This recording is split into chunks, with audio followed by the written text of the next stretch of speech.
So இந்த ஓவுலேஷனுக்கு அப்புறமா இதை வந்து நம்ம ஸ்டாப் பண்ணிடலாம். ஸோ இந்த ஓவுலேஷன் டைம் வரைக்கும் இது நம்மளுடைய கர்ப்பப்பைக்கு அதிகப்படியான ரத்த ஓட்டத்தை கொடுக்கறதுனால ஆரோக்கியமான கருமுட்டை உருவாகிறதையும் கர்ப்பப்பைக்கு உள்ளே இருக்கக்கூடிய எண்டோமெட்ரியம் வந்து தேவையான அளவு வளர்ந்து கருவை தாங்கிறதுக்கு ஏற்ற மாதிரியும் வளரக்கூடிய ஒரு விஷயத்தை இந்த பேக் அப்டாமினல் பேக் வந்து பண்ணுது. ஸோ விளக்கெண்ணெய் நம்ம எல்லாருக்குமே வந்து தெரியும், நல்ல குளிர்ச்சி கொடுக்கக்கூடியது. அதே மாதிரி அதில் இருக்கக்கூடிய விட்டமின் இ கண்டென்ட், அதே மாதிரி ரெசினோலிக் ஆசிட், இது எல்லாமே வந்து ஒரு ஆன்டி ஆக்சிடென்ட் தன்மை இருக்கிறனால அடி வயிற்றில் வந்து லிம்ஃபாட்டிக் ட்ரைனேஜ் அப்படின்னு சொல்லுவோம். கழிவுகள் நம்ம உடம்புலேருந்து வெளியேறுது இந்த ஒரு பாதை வழியாக தான் நமக்கு வெளியாகும்.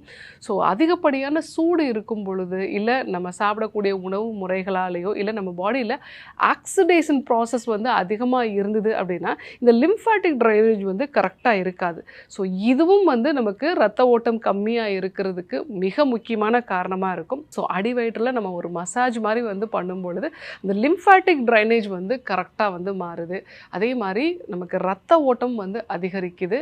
ஸோ நம்ம அடி வயிற்றில் வந்து இந்த டர்க்கி டவல் வச்சு வந்து நம்ம கட்டிக்கும் பொழுது ஸோ அங்கே இருக்கக்கூடிய அதிகப்படியான ஹீட்டு குறைஞ்சி இன்ஃப்ளமேஷனும் வந்து குறையுது. ஸோ இந்த ஒரு விஷயத்தை எல்லாருமே வந்து ஃபாலோ பண்ணலாம். முக்கியமாக இந்த எண்டோமெட்ரியோசிஸ் மாதிரியான பிரச்சனை இருக்கிறவங்க, அடினோமயோசிஸ், ஃபைப்ராய்ட்ஸ் மாதிரியான பிரச்சனை வந்து இருக்குது. மாதவிடாய் காலகட்டத்தில் அதிகப்படியான வலி இருக்குது எனக்கு. ஸோ அதே மாதிரி பல்கி யூட்ரஸ் மாதிரியான கண்டிஷன் இருக்குது. நீங்கள் ஆல்ரெடி எடுத்துக்கொள்ளக்கூடிய மருந்துகளோட இந்த ஒரு விஷயத்தையும் வந்து நீங்கள் ஃபாலோ பண்ணலாம். கருத்தரிக்கணும்னு நினைக்கக்கூடிய பெண்கள் மட்டும்தான் ஓவுலேஷன் வரைக்கும் வந்து ஃபாலோ பண்ணணும்.